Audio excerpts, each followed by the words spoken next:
चलिए let's start.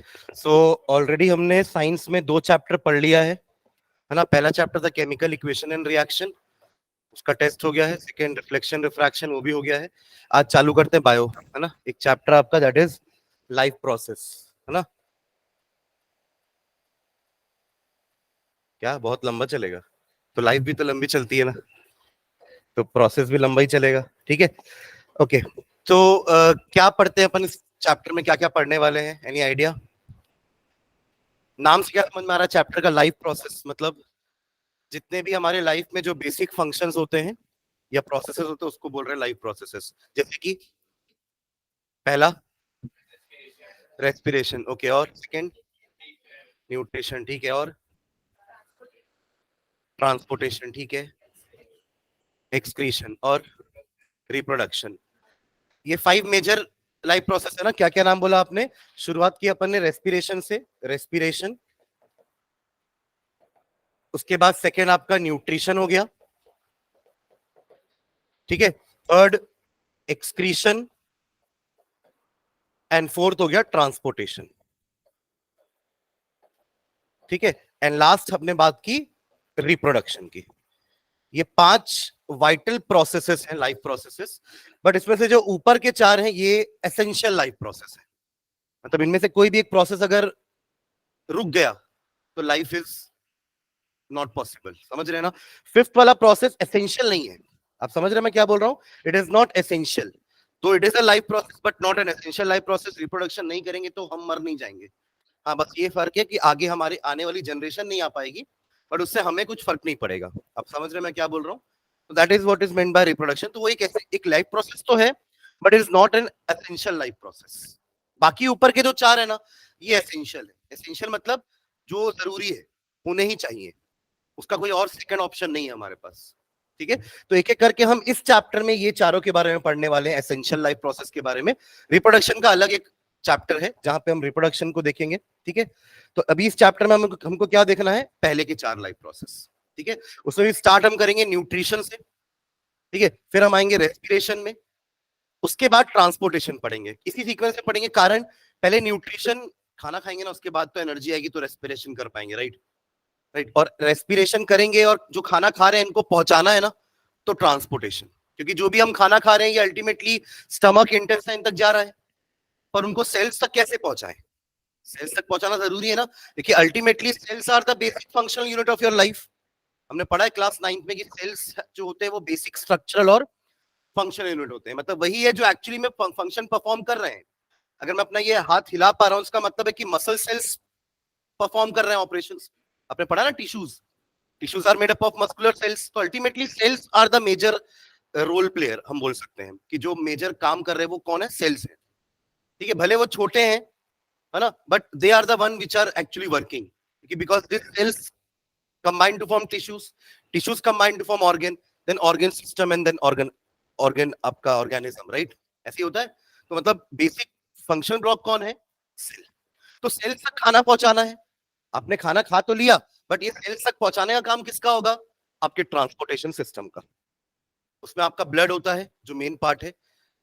Blood के लिए रास्ता है, जो वेसल्स है हमारे, जहां पे ब्लड फ्लो किया जाता है। और उनको फ्लो कौन करवाता है? तो हार्ट। जब मैं ट्रांसपोर्टेशन सिस्टम में बात करूंगा तो हम 3 चीजों की बात करेंगे। एक, जिसमें खाना या ऑक्सीजन बैठ के जाता है, यानी कि ब्लड। दूसरा, ब्लड किसके थ्रू जाता है? Vessels, arteries, veins, capillaries. और इन सबको कंट्रोल कौन करता है कि अभी ब्लड ब्लड को वहां जाना है, अभी ब्लड को लंग्स में जाना है, अभी ब्लड को दूसरे बॉडी पार्ट्स में जाना है? अपना हार्ट। Pumping action. ये पंप होता है इसलिए तो आपका जो ब्लड है वो इधर से उधर ट्रांसफर हो रहा है ना।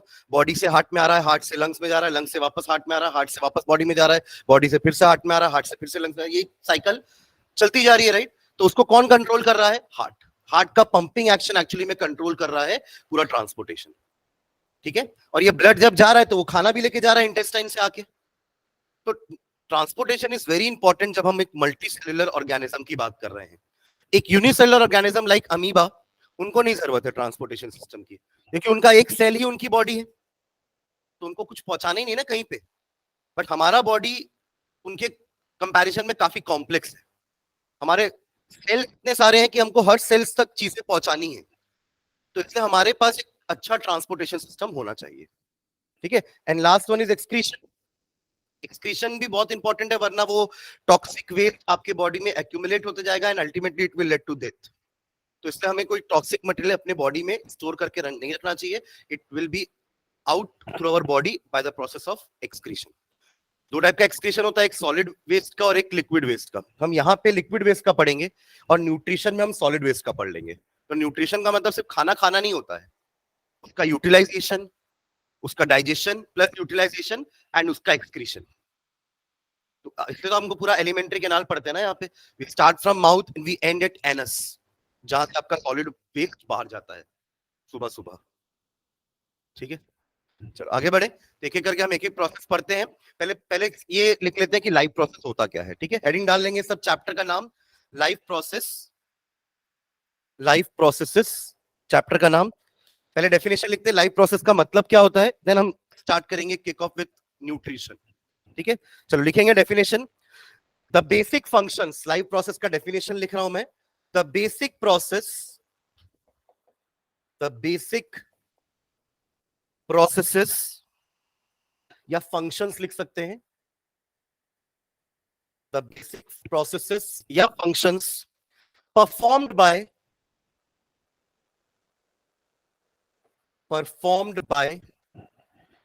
living beings, performed by living beings to sustain themselves. Sustain का मतलब, हाँ, what do you mean by sustain? हाँ, मेंटेन करना या अपने आप को जिंदा रखने के लिए, सस्टेन करने के लिए, है ना। To sustain themselves, to sustain themselves are called life processes, are called life processes, are called life processes। और यही तो वो प्रोसेस है जिससे एक लिविंग और एक नॉन लिविंग बीच के बीच में फर्क हम कर सकते हैं, राइट। बेसिक डिफरेंसेस क्या होते हैं एक लिविंग और एक नॉन लिविंग बीइंग के बीच में? नॉन लिविंग चीज का ग्रोथ नहीं होगा, लिविंग बीइंग का ग्रोथ होता है। नॉन लिविंग चीज का मूवमेंट नहीं होगा, होगा क्या मूवमेंट? नहीं होगा। जबकि एक लिविंग बीइंग का मूवमेंट होता है। Living being perform all these functions where is non living do not. ये कुछ बेसिक डिफरेंस होते हैं एक लिविंग बीइंग और एक नॉन लिविंग बीइंग के बीच में, ठीक है। चलिए नीचे लाइन में लिखना।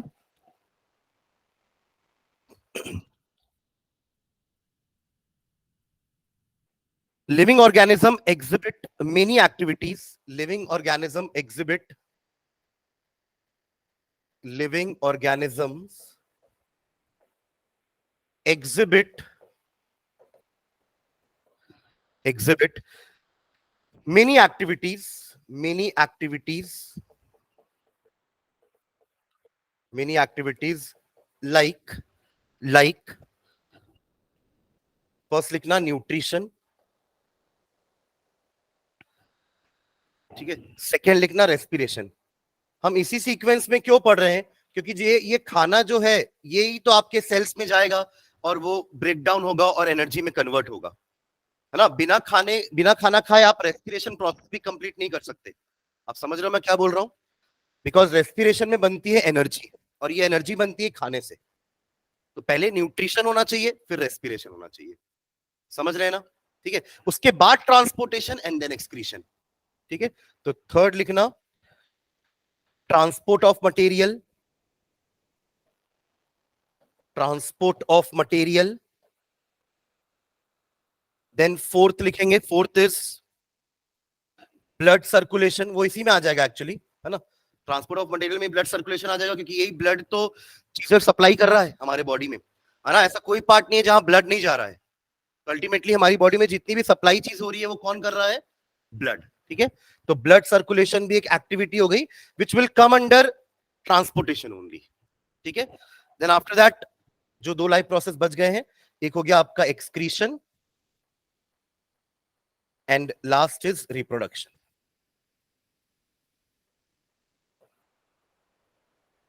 ठीक है। ये 6 लिखे हैं बट एक्चुअली में 5 ही है because transportation and blood circulation are one and the same. Am I clear?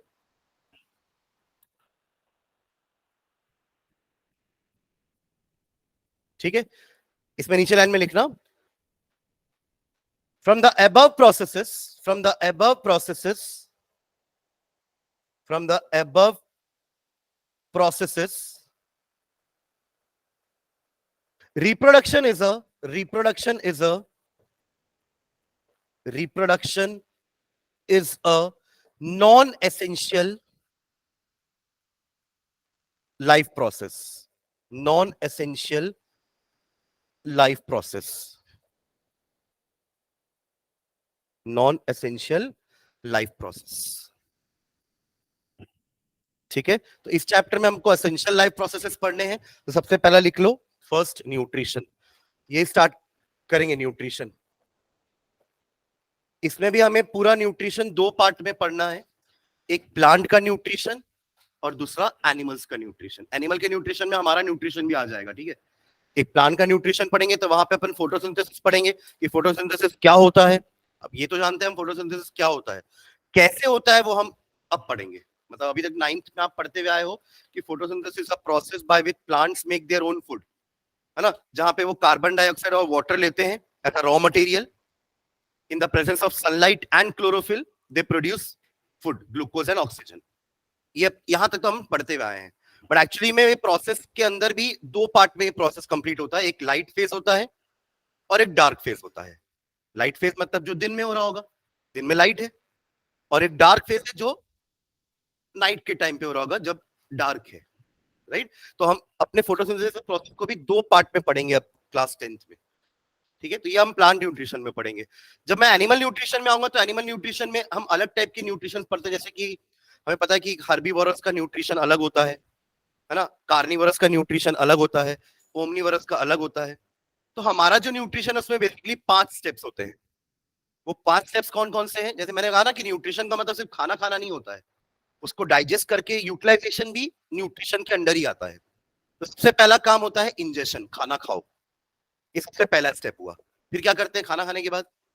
चबाते हैं, चबाते हैं ना, ठीक है। और आगे? अरे थोड़ा सा आगे बढ़ो ना, मतलब थोड़ा फास्ट करो, निकल सर वो ऐसे ऐसे जाता है, ऐसे थोड़ा ना। अगला क्या होता है? डाइजेशन। स्टमक तक पहुंच गया, ठीक है, आपने चबाना चालू किया तो डाइजेशन वहीं से चालू हो गया। माउथ से ही डाइजेशन क्या हो गया? चालू। भले ज्यादा देर तक नहीं रहता माउथ में खाना, बट तब भी डाइजेशन आपका माउथ से स्टार्ट हो जाता है। स्टमक में गया डाइजेशन, और थोड़ा फास्ट परफॉर्म करना चालू करेगा डाइजेशन प्रोसेस। डाइजेशन के बाद क्या होगा? हाँ, एक बार खाना अगर डाइजेस्ट हो गया तो डाइजेशन में एक्चुअली होता क्या है? आपके बड़े बड़े जो पार्टिकल्स हैं वो छोटे पार्टिकल्स में कन्वर्ट हो जाते हैं, जो इनसॉल्युबल थे वो सॉल्युबल में कन्वर्ट हो जाते हैं, जो आपके नॉन डिफ्यूजिबल थे वो डिफ्यूजिबल में कन्वर्ट हो जाते हैं। एक्चुअली हम ये सब कर क्यों रहे हैं? क्योंकि जो दाल चावल रोटी सब्जी आप खा रहे हो, है ना, वो सेल के अंदर घुस नहीं सकते। आप समझ रहे हो मैं क्या बोल रहा हूँ? आपने प्रोटीन रिच डाइट खाई, आपने कार्बोहाइड्रेट वाली डाइट खाई, ये बड़े बड़े मॉलिक्यूल्स होते हैं, केमिकल मॉलिक्यूल्स होते हैं जो कि बहुत बड़े होते हैं।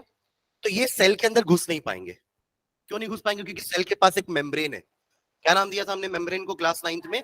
प्लाज्मा मेम्ब्रेन, जो कि एक सेमी परमिएबल मेम्ब्रेन है। एसपीएम बोलते थे शॉर्ट फॉर्म में, सेमी परमिएबल मेम्ब्रेन। तो ये क्या करती है, इसकी प्रॉपर्टी क्या है इस मेम्ब्रेन की, कि ये सिर्फ लिक्विड को या गैस को ही पास होने देगी अपने अंदर, अंदर बाहर। ऐसा कोई सॉलिड बड़ा पार्टिकल उस मेम्ब्रेन से पास होकर अंदर नहीं जा सकता। इसलिए तो हम डाइजेशन कर रहे हैं खाने का, ताकि जितने भी बड़े बड़े कॉम्प्लेक्स मॉलिक्यूल्स हैं, जितने भी बड़े बड़े सब्सटेंसेस हैं, इनको हम छोटे में कन्वर्ट कर दें ताकि ये सेल के अंदर घुस सके। क्योंकि अल्टीमेटली एनर्जी तो सेल ही बना रहा है ना, माइटोकॉन्ड्रिया सेल के अंदर ही है। Mitochondria is the power house of the cell, जो एक्चुअली में एनर्जी बना के अपने पास स्टोर कर रहा है। तो उसके पास खाना तो पहुंचाओ, तब तो वो एनर्जी बनाएगा खाने से। समझ रहे मैं क्या बोल रहा हूं? तो डाइजेशन में एक्चुअली क्या हो रहा है? Breaking down of larger molecule into smaller ones, non diffusible molecule into diffusible ones, insoluble molecule into soluble ones. ठीक है, मैं 3 चीज का ऑपोजिट वर्ड यूज किया हूं, कॉम्प्लेक्स का सिंपल, नॉन डिफ्यूजिबल का डिफ्यूजिबल, एंड इनसॉल्युबल का सॉल्युबल। ये सब डाइजेशन में होता है। और डाइजेशन कौन कौन करता है? Starting from mouth, then stomach, small intestine.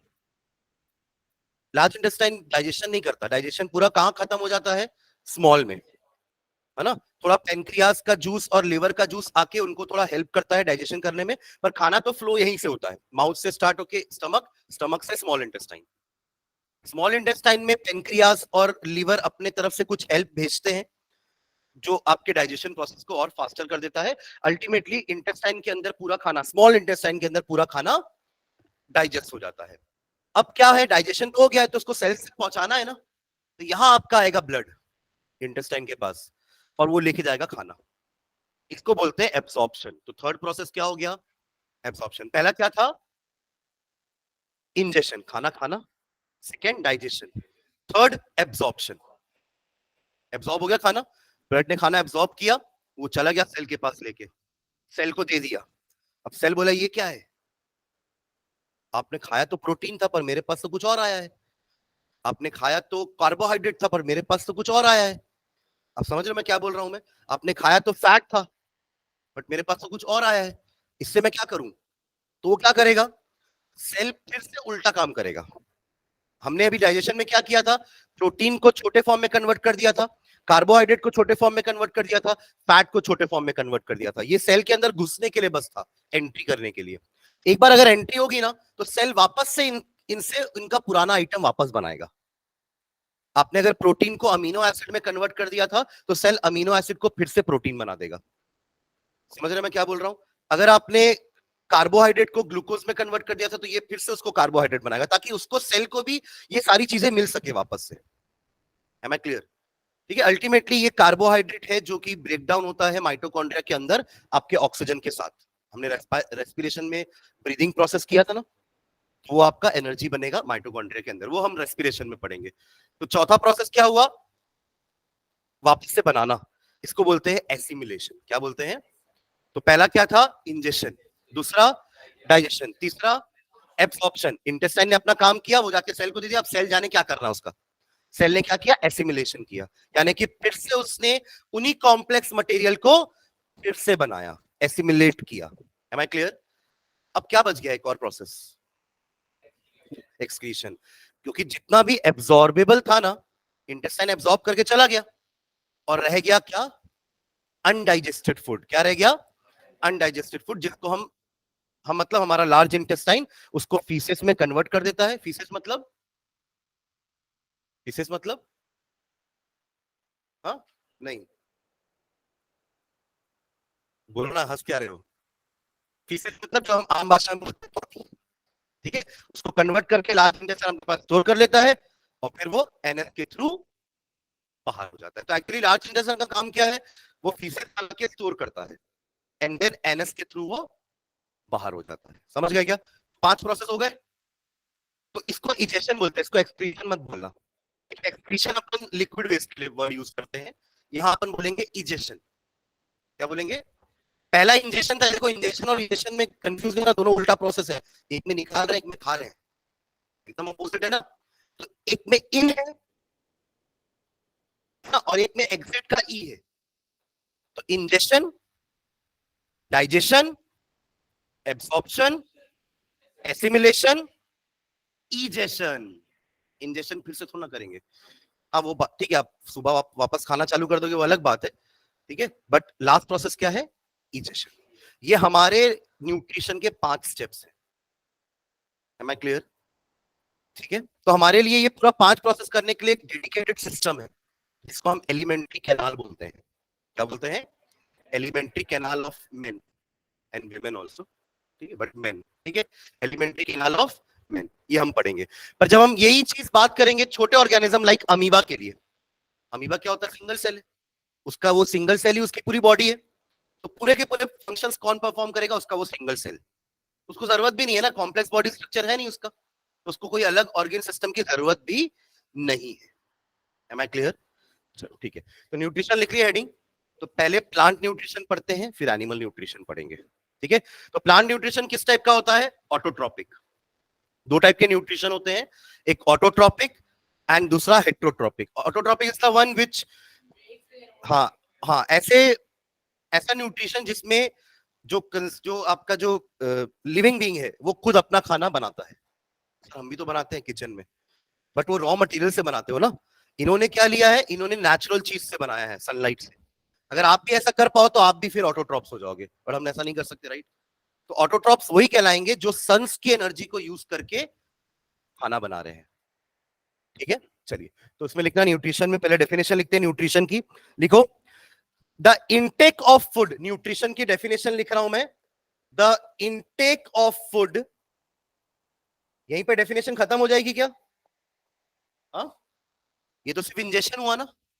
ठीक है, the intake of food together with utilization, the intake of food together with utilization, together with utilization is called nutrition, is called nutrition,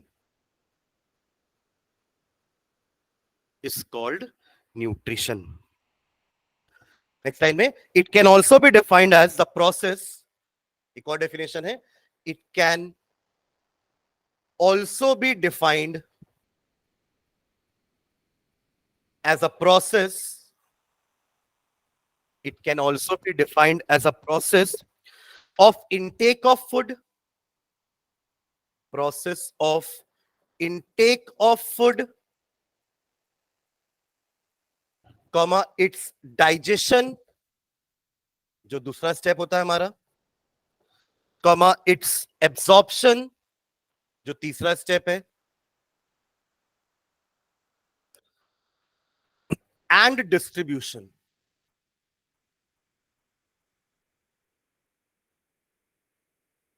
and distribution to different parts, to different parts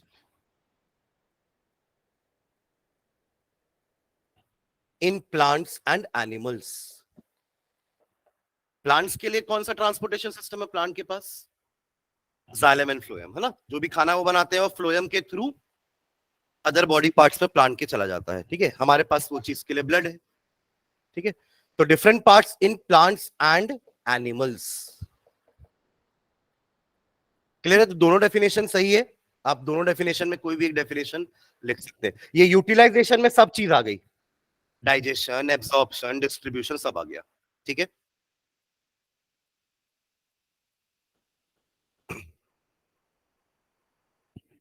next line में देखना, there are two modes of nutrition, there are two modes of nutrition. There are two modes of nutrition. First लिखना autotropic, autotropic, and second आपका हो जाएगा heterotropic.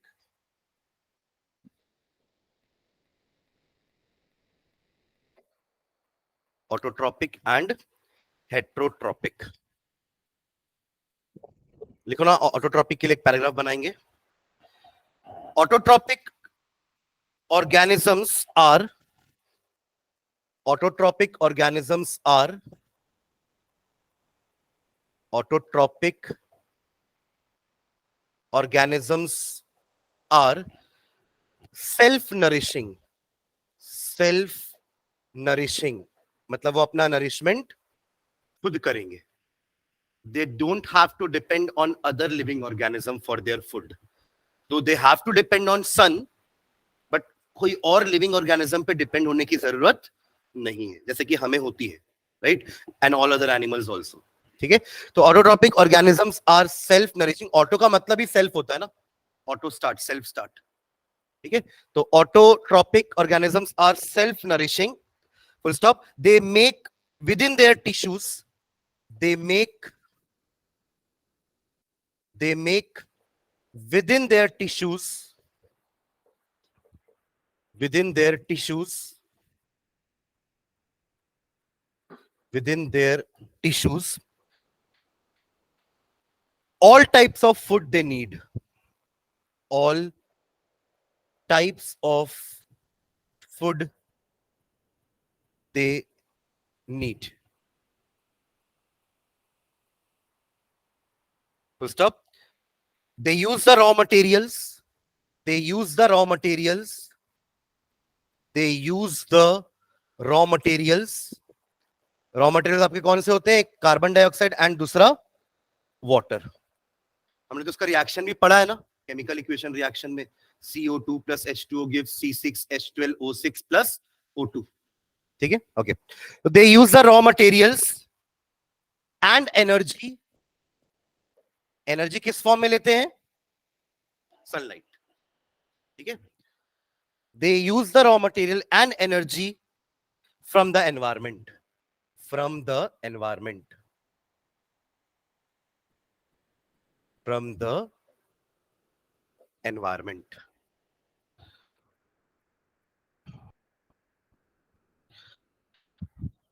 ठीक है, next line में लिखना, autotrophs are divided into two categories। autotrophs क्या हो गया? कौन?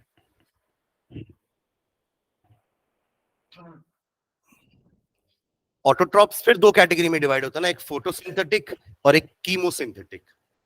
फोटोसिंथेसिस आपको पता है क्या होता है ना? एक कीमोसिंथेटिक भी देखते हैं जहां केमिकल्स यूज करके वो खाना बनाते हैं। ठीक है, हो गया? चलो क्या लिखे? ऑटोट्रॉप्स आर डिवाइडेड इनटू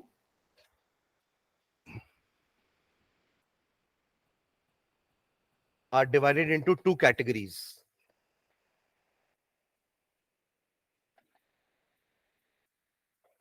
ठीक है, फर्स्ट लिखना फोटोसिंथेसिस या photo autotrophic. Photo autotrophic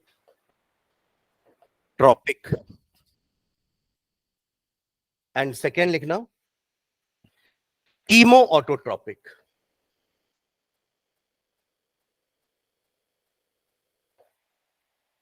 photo autotrophic and second आपका हो जाएगा कीमो ऑटोट्रॉपिक।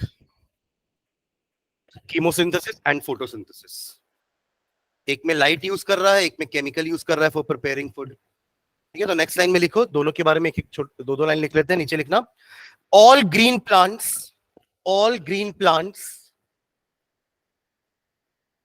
ग्रीन ही क्यों? Because they have chloroplast. एक आपका प्लास्टिड होता है ना, क्लोरोप्लास्ट। ऐसे प्लास्टिड आपके दो टाइप के हो सकते हैं, क्रोमोप्लास्ट एंड लीकोप्लास्ट। लीको वाले व्हाइट वाले प्लास्टिड्स होते हैं और क्रोमोप्लास्ट कलर्ड प्लास्टिड्स होते हैं। उसमें भी हमें कौन सा चाहिए? क्लोरोप्लास्ट, ग्रीन वाला। ऐसे तो अलग अलग कलर के भी लीव्स आती है ना, बट मैन्युफैक्चर फूड कौन करता है? Green leaves, because they have chloroplast, because they have chlorophyll in them. And chlorophyll का काम क्या होता है? दे ट्रैप द सनलाइट, है ना। वो सनलाइट क्या करते हैं?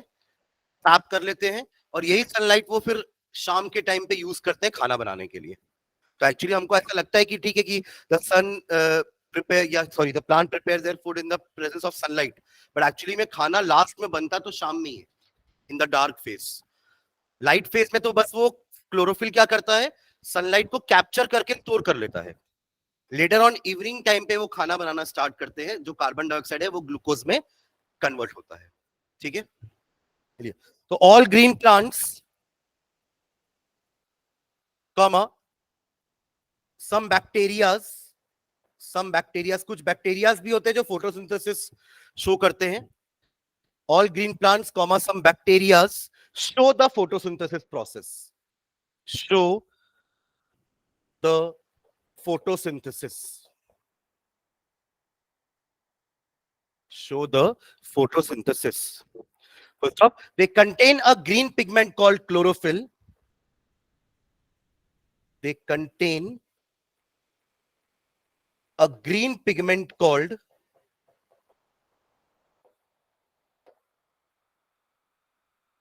chlorophyll।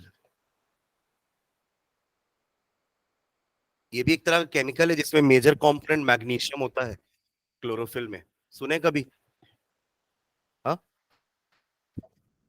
हाँ, मैंने बोला कि क्लोरोफिल भी एक केमिकल ही है जिसका मेजर कंपोनेंट मैग्नीशियम होता है। मैग्नीशियम तो सुने हो ना? ठीक है, तो they contain a green pigment called chlorophyll and are able to synthesize the food and are able and are able to synthesize food and are able to synthesize food from simple raw materials, from simple raw materials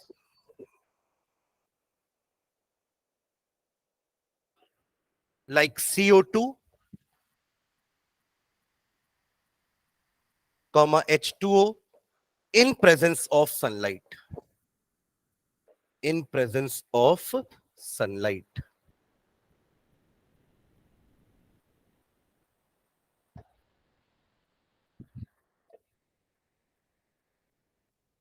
ठीक है, ये तो हम पढ़ चुके हैं photosynthesis क्या होता है, अब बस इसको डिटेल में पढ़ना है हमको इस चैप्टर में। ठीक है, चलो एक पैराग्राफ कीमो ऑटोट्रॉपिक यानी कीमोसिंथेसिस के लिए लिखते हैं, लिखना नेक्स्ट पैराग्राफ में। In chemosynthesis, in chemosynthesis,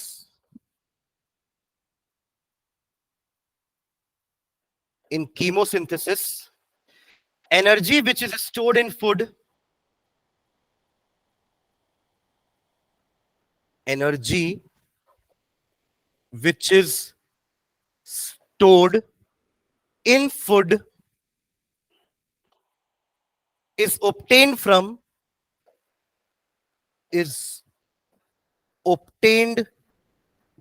from some chemical source, from some chemical source instead of light. तभी कीमो वर्ड यूज कर रहे हैं, ना कि फोटो वर्ड। फोटो मतलब लाइट होता है, instead of light.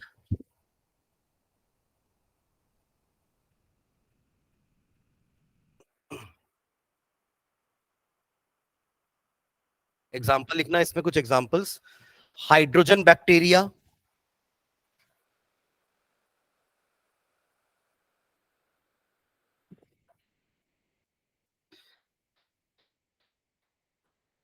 Iron bacteria,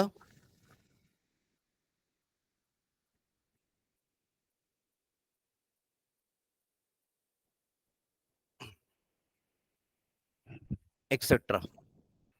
ठीक है, तो ये लोग कुछ केमिकल यूज करके खाना बनाते हैं, ठीक है, इंस्टेड ऑफ लाइट। ठीक है, मतलब क्योंकि इनके पास क्लोरोफिल नहीं होगा, क्लोरोफिल नहीं है तो ये सनलाइट को ट्रैप नहीं करेंगे, अल्टीमेटली ये खाना कुछ केमिकल्स की हेल्प से बनाएंगे। ठीक है, चलिए नेक्स्ट लाइन डालना, हमको मेन फोटोसिंथेसिस को ही डिटेल में पढ़ना है, तो नेक्स्ट लाइन डाल लो। Sources of raw material and energy for photosynthesis, sources of raw material, इसका क्या मतलब हुआ? हाँ, रॉ मटेरियल कहाँ से है, जैसे हम भी खाना बनाते हैं तो हम भी तो रॉ मटेरियल लेके आते हैं ना घर, मार्केट से सब्जी लाओगे, है ना, आटा लाओगे, हम रॉ मटेरियल है जो हम कहीं से लेके आते हैं, वो हमारे सोर्स है। तो लाइकवाइज इनको भी कार्बन डाइऑक्साइड कहाँ से मिलता है, इनको वाटर कहाँ से मिलता है। ठीक है, तो sources of raw materials and energy,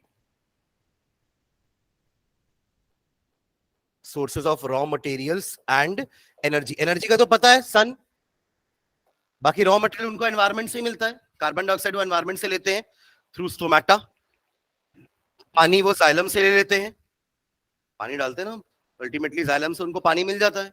ठीक है, लिखना नीचे, कार्बन डाइऑक्साइड इज प्रेजेंट, या carbon dioxide is taken up by plants, carbon dioxide is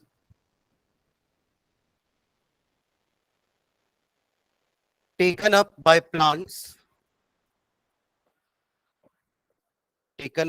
plants, from the environment, या from the atmosphere,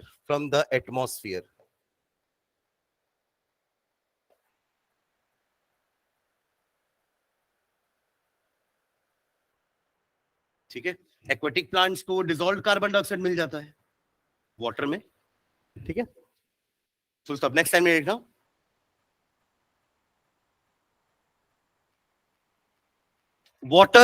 water in which minerals are dissolved, water in which minerals are dissolved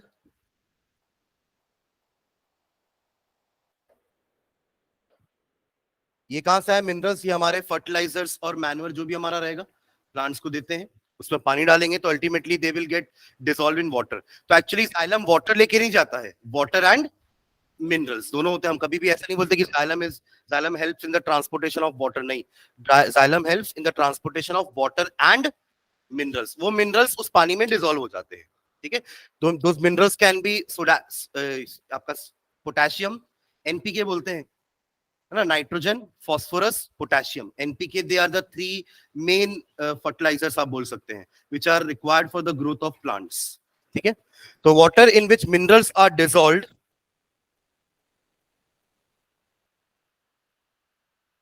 are taken up by the plants, are taken up by the plants, are taken up by the plants through vascular tissue called vascular tissue called xylem, xylem,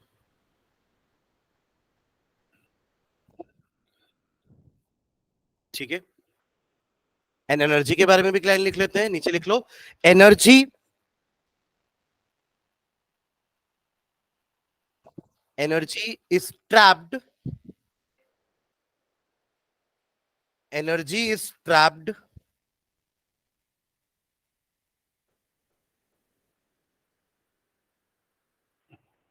by chloroplast, by chloroplast,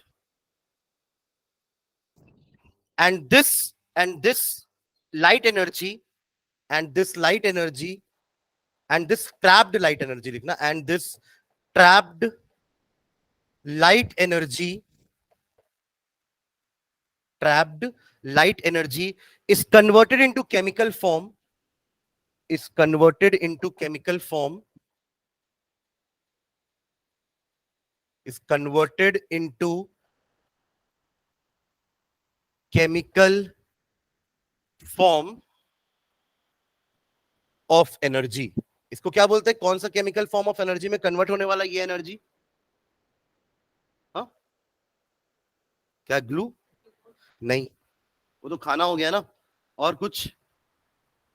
एक और energy का form पढ़े अपन 9th class में, हाँ, ATP, है ना। ATP के form में तो स्टोर होता है ना माइटोकॉन्ड्रिया में। In mitochondria energy is stored in the form of ATP. तो एक्चुअली हम देखो फोटोसिंथेसिस क्या प्रोसेस है, क्या एनर्जी चेंज हो रहा है? Light energy is converted into chemical energy. आपने पढ़ा ना कि energy is neither created not destroyed. क्या था ये लॉ? कौन सा प्रिंसिपल था ये? Law of conservation of energy, है ना। Law of conservation of energy क्या बोलता है कि energy is neither created not destroyed. ये बस एक फॉर्म से दूसरे फॉर्म में चेंज होती है या कन्वर्ट होती है। तो यहां पे क्या कन्वर्जन हो रहा है? Light energy into chemical. तो केमिकल एनर्जी मतलब वही एटीपी, ठीक है। तो इस convert into chemical form of energy, bracket में एटीपी लिख लेना। फुल फॉर्म क्या था इसका? Adenosine triphosphate. अभी काम आएगा ये वापस से, एडिनोसाइन ट्राइफॉस्फेट। ये थोड़ा हेल्प करता है खाना बनाने में भी, ठीक है। एडिनोसाइन ट्राइफॉस्फेट, ठीक है। तो ये हमने पूरी एनर्जी, ये रॉ मटेरियल और एनर्जी का लिख लिया कि कहां से हमें मिल रही है, सोर्स क्या है और कैसे उसको ट्रैप कर रहे हैं अपन। अल्टीमेटली सब सोर्सेज नेचुरल है, ट्रैपिंग करने का तरीका है बस कि कार्बन डाइऑक्साइड उनको एटमॉस्फेयर से मिल रहा है, वो स्टोमेटा के थ्रू ले रहे हैं कार्बन डाइऑक्साइड। वाटर उनको जाइलम के थ्रू मिल रहा है, वो भी नेचर से ही मिल रहा है। और एनर्जी भी in the form of light उनको नेचर से ही मिल रही है। जो ट्रैप कौन कर रहा है? क्लोरोफिल, क्लोरोप्लास्ट, ठीक है। And then ultimately it is converted into chemical form, that is ATP, ठीक है। यहाँ पे क्लियर है? इसका फुल फॉर्म भी लिख लो पूरा, एडिनोसाइन ट्राइफॉस्फेट, हाइफन डाल के एडिनोसाइन, स्पेलिंग ADENO, एडिनो हो गया।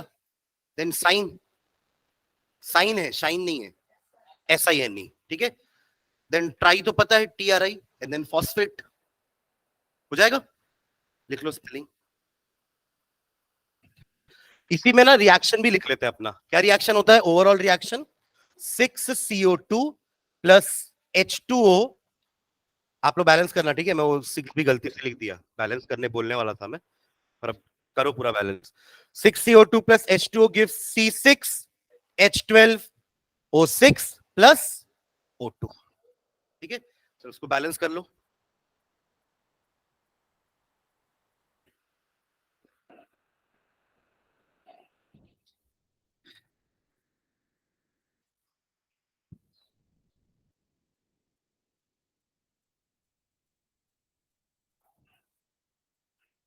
हो गया बैलेंस? हाँ, क्या क्या करना है? यहाँ पे 6, क्योंकि देखो कार्बन 6 तो हमने यहाँ पे 6 लगा दिया, इससे कार्बन 6 हो गया। हाइड्रोजन 12 है ना, तो यहाँ पे तो 2 ही था, तो 12 करने के लिए सामने 6, 6 2 जा 12, ना कि 6 + 2 8, इसको प्लस नहीं करते, राइट? तो ये हो गया 12। आगे बचा ऑक्सीजन, इधर ऑक्सीजन कितने हैं? 6 और 2 8, और इधर हो गए हैं बढ़ के कितने? 12 यहाँ पे और 6 यहाँ पे, टोटल 18 हो गया ना ऑक्सीजन। तो यहाँ पे 18 करने के लिए क्या करेंगे? यहाँ पे 6, तो 12 + 6 हो जाएगा 18। क्लियर है? यहां कुछ करोगे तो कार्बन और हाइड्रोजन भी बढ़ जाएगा ना, तो अपने पास तो अकेला ऑक्सीजन है। अगर आपको सिर्फ ऑक्सीजन को ही बढ़ाना है तो ऑक्सीजन में ही ऐड करो कोई नंबर। क्लियर है ये इक्वेशन? ठीक है, एरो में क्या लिखना है? कुछ लिखना है कि नहीं लिखना है? हाँ, ऊपर सनलाइट लिख लो और नीचे क्लोरोफिल। कंडीशंस है ना, conditions are mentioned above and below the arrows. तो ये हो जाएगा आपका सनलाइट, एंड इसके नीचे लिख लेना chlorophyll.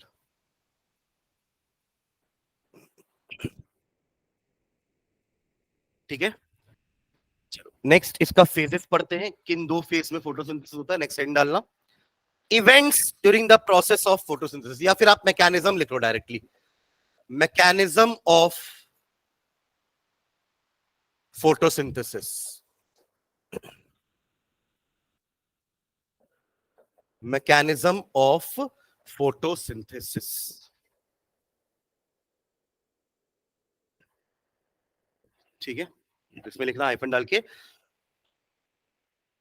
photosynthesis occurs in two phases. Photosynthesis occurs in two phases. Photosynthesis occurs in two phases. First लिखना light phase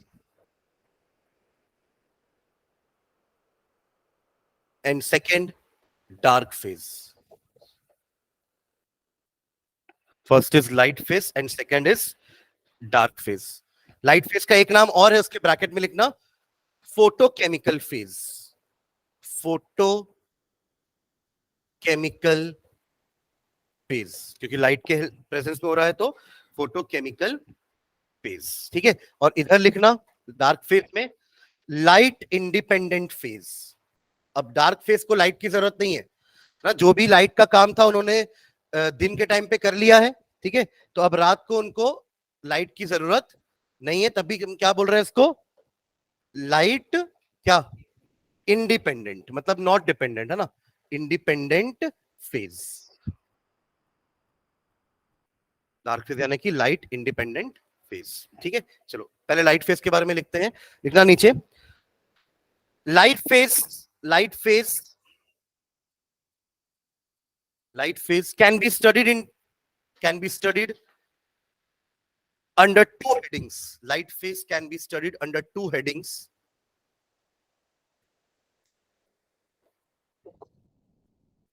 सबसे फर्स्ट देखो, नंबरिंग थोड़ी अलग करना, यहां 1 2 दिए तो ए भी कर लेना नंबरिंग। फर्स्ट लिखना absorption of light energy by chlorophyll. Absorption of light energy by chlorophyll. Absorption of light energy by chlorophyll. And second लिखना, second, second conversion of light energy, conversion of light energy, conversion of light energy to chemical energy, to chemical energy, to chemical energy, and splitting of water molecule, and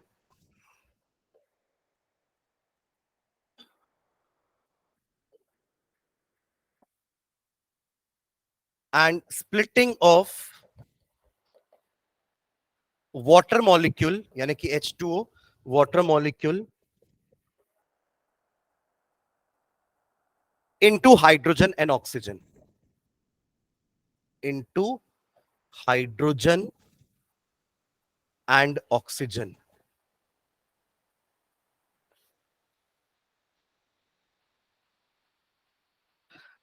ठीक है, अब देखो क्या क्या होने वाला है यहाँ पे। पहले अपन आप समझ लेते हैं, इसको नेक्स्ट क्लास में और डिस्क्राइब करेंगे। ठीक है, मैं आपको आज पूरा प्रोसेस समझा देता हूँ, अपन फिर इसको नेक्स्ट क्लास में लिख लेंगे। ठीक है, कि इसमें हो क्या रहा है। ठीक है, चलो तो देखो पहले क्या होता है आपके ना क्लोरोप्लास्ट में दो रीजन होते हैं, एक होता है ग्रेना, ठीक है, और दूसरा होता है स्ट्रोमा। ठीक है, दो रीजन है, ग्रेना एंड स्ट्रोमा। ठीक है, तो एक जगह पे लाइट फेस का रिएक्शन होता है और दूसरी जगह पे डार्क फेस। तो ग्रेना में होता है लाइट फेस का रिएक्शन। अब देखो दो चीजें लिखी अपन ने कि लाइट फेस में क्या हो रहा है। पहला, वो लाइट एनर्जी एब्सॉर्ब होने वाली है, कौन करने वाला है उसको एब्सॉर्ब? क्लोरोफिल। तो ये काम तो हो गया, इसमें बस यही काम है पहला फेज में। दिन के टाइम पे जितना भी लाइट एनर्जी क्लोरोफिल गैदर कर सकता है, ट्रैप कर सकता है, वो ट्रैप कर लेता है। देखिए यही लाइट एनर्जी रात में काम आने वाली है। ठीक है, कार्बन डाइऑक्साइड तो ले ही रहा है अभी, और ऑक्सीजन रिलीज भी कर रहा है, वाटर भी ले रहा है, पर वो ऑक्सीजन रिलीज कहां से कर रहा है? ये जो वाटर और कार्बन डाइऑक्साइड लिए ना, तो वाटर का अभी ही स्प्लिटिंग हो जाता है। हमने क्या लिखा है second part, conversion of light energy to chemical energy and splitting of water molecule into hydrogen and oxygen. इसको बोलते हैं फोटोलिसिस। क्या मतलब हुआ फोटोलिसिस का? फोटो मतलब लाइट, और लिसिस का मतलब मैंने बताया है ब्रेकडाउन। समझ रहे ना? तो यहां पे हम वाटर को तोड़ रहे हैं हाइड्रोजन और ऑक्सीजन में, किसके हेल्प से? लाइट की हेल्प से, जो अपन ने ट्रैप करके रखी हुई थी। राइट, तो इसको बोलते हैं फोटोलिसिस ऑफ वाटर। तो वाटर के फोटोलिसिस से क्या बनेगा? H2 बनेगा और O2 बनेगा। ये O2O रिलीज कर देते हैं। क्या कर देते हैं? ये O2O रिलीज। दिन भर वो ये O2 रिलीज करते रहते हैं, पर अभी तक खाना नहीं बना है। खाना वो शाम में ही बनाएंगे, डार्क फेस में। यहां तक क्लियर है? इसके अलावा ये हाइड्रोजन भी तो बचा ना, हाइड्रोजन भी बचा ना। तो इनके पास एक और केमिकल होता है जिसका नाम होता है NADP। NADP का फुल फॉर्म होता है निकोटिनामाइड एडिनाइन डाइन्यूक्लियोटाइड फॉस्फेट। क्या बोला मैंने? कितने वर्ड पकड़े? चालू कहां से हो रहा है? Nicotinamide adenine dinucleotide phosphate. इसका भी कुछ ट्रिक निकालता हूं मैं, ठीक है, याद करने का। ठीक है, निकोटिनामाइड एडिनाइन डाइन्यूक्लियोटाइड फॉस्फेट है, ये उनके पास रहता है। वो क्या करते हैं, इसको हाइड्रोजन के साथ ऐड करके ना इनको NADPH बना देते हैं। हाइड्रोजन का H आ गया, तो अब ये क्या कहलाएगा? निकोटिनामाइड बोलना है, बट उसके पहले एक वर्ड और यूज करना है, रेड्यूस्ड। क्योंकि हाइड्रोजन का एडिशन मतलब रिडक्शन, हाइड्रोजन का एडिशन मतलब ऑक्सीडेशन का रिडक्शन। क्या कुछ भी बोलना है, ठीक है। तो यहाँ पे हाइड्रोजन ऐड हुआ ना, तो अब ये क्या कहलाएगा? Reduced NADPH। क्या कहलाएगा? Reduced NADPH। ठीक है, अब इस NADPH को वो आगे यूज करेंगे शाम को खाना बनाने के। ऐसे थोड़ा बना दी कि चलो हाइड्रोजन बचा है तो बना लेते हैं, नहीं। तो ये एक बन गया। उनके पास ADP रहता है पहले, ATP तो वो बाद में बनाते हैं, पर पहले उनके पास क्या रहता है? ADP। वो इसी लाइट एनर्जी से ADP को ATP में कन्वर्ट करते हैं, दैट इज एडिनोसाइन डाइफॉस्फेट को एडिनोसाइन ट्राइफॉस्फेट करते हैं। ठीक है, तो अब उनके पास क्या क्या रेडी हो गया है? NADPH रेडी है, ATP रेडी है, और ऑक्सीजन तो वो वैसे ही छोड़ चुके हैं, और हाइड्रोजन यहां यूटिलाइज हो चुका है। ये इतना काम होता है लाइट फेज में। आप यहां तक समझ गए?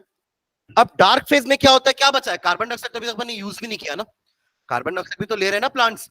तो ये carbon dioxide in the presence of NADPH, in the presence of ATP, और यहां पे एक और कैटलिस्ट एंजाइम की तरह काम करता है, विच इज RUBP। RUBP का फुल फॉर्म होता है राइबुलोज बाइफॉस्फेट। ठीक है, तो ये आपका क्या काम करता है? ये आपके फोटोसिंथेसिस रिएक्शन को करवाने में हेल्प करता है। एक तरह का कैटलिस्ट है। कैटलिस्ट अपन पढ़े ना, जो कि एक तरह के केमिकल सब्सटेंस होते हैं जो आपके खाने या आपके रिएक्शन को फास्ट कराते हैं। तो यहां वो ये हो, ठीक है, अल्टीमेटली यहां बन जाएगा आपका खाना C6H12O6। NADPH वापस से NADP में कन्वर्ट हो जाएगा जैसा पहले था, है ना। दिन के टाइम पे अपन ने इसको ही तो NADP को ही तो NADPH बनाया था, रात में वो काम आया और वापस से NADP बन गया ताकि अगले दिन फिर वो NADPH बन सके। Am I clear? ये एटीपी जो एनर्जी है, वो एनर्जी को यूज करके अपन ने वापस इसको एडीपी में कन्वर्ट कर दिया, ये फिर आपका अगले दिन एडीपी से वो एटीपी हो जाएगा। ये मतलब हमें वापस मिल रहा है, एक तरह का साइकिल है ये जो हर दिन चलेगी, आया ना। और आरयूबीपी तो एक तरह का कैटलिस्ट है जो कि रिएक्शन में पार्ट थोड़ी ना लेता है, तो आरयूबीपी बचेगा। समझ गए क्या? मतलब अल्टीमेटली रिएक्शन तो आपका यही है जो हमने पीछे लिखा है। आपने वाटर यूज किया for splitting hydrogen and oxygen, तो आखिरी में ऑक्सीजन दिखना चाहिए। हाइड्रोजन जितना भी निकला वो तो यूज हो गया ना NADPH के साथ, आगे जाके वो हाइड्रोजन इसमें ऐड हो गया, NADPH से ही तो निकलेगा हाइड्रोजन। कहां गया ये रिएक्शन में? आपने NADPH लिया ना, carbon dioxide is oxidize to glucose, right. पर ये जितना भी NADPH था वापस से NADP में कन्वर्ट हो गया, और जितना भी हाइड्रोजन था उसको कार्बन डाइऑक्साइड ने ले लिया ग्लूकोज बनाने के लिए, राइट। M I clear? ठीक है। और अल्टीमेटली एटीपी भी एडीपी में कन्वर्ट हो गया, तो इसको बोलते हैं केल्विन साइकिल। क्या बोलते हैं? क्योंकि ये हमेशा चलते रहेगी, अगले दिन फिर यही एडीपी वापस एडीपी एटीपी में कन्वर्ट होगा, यही NADP NADPH में कन्वर्ट होगा, फिर शाम को वापस यही करेंगे। आरयूबीपी तो बस एक कैटलिस्ट है जो कि बार बार यूज हो सकता है, क्योंकि वो खत्म नहीं हो रहा है, वो बस एक सरफेस प्रोवाइड कर रहा है रिएक्शन को फास्टर होने में। समझ में आ रहा है? तो इसको बोलते हैं पूरा कंप्लीट प्रोसेस ऑफ फोटोसिंथेसिस। इसको अपन नेक्स्ट क्लास में लिख लेंगे विद ये सब के नाम वगैरह, NADP NADPH। ठीक है, चलिए, थैंक यू।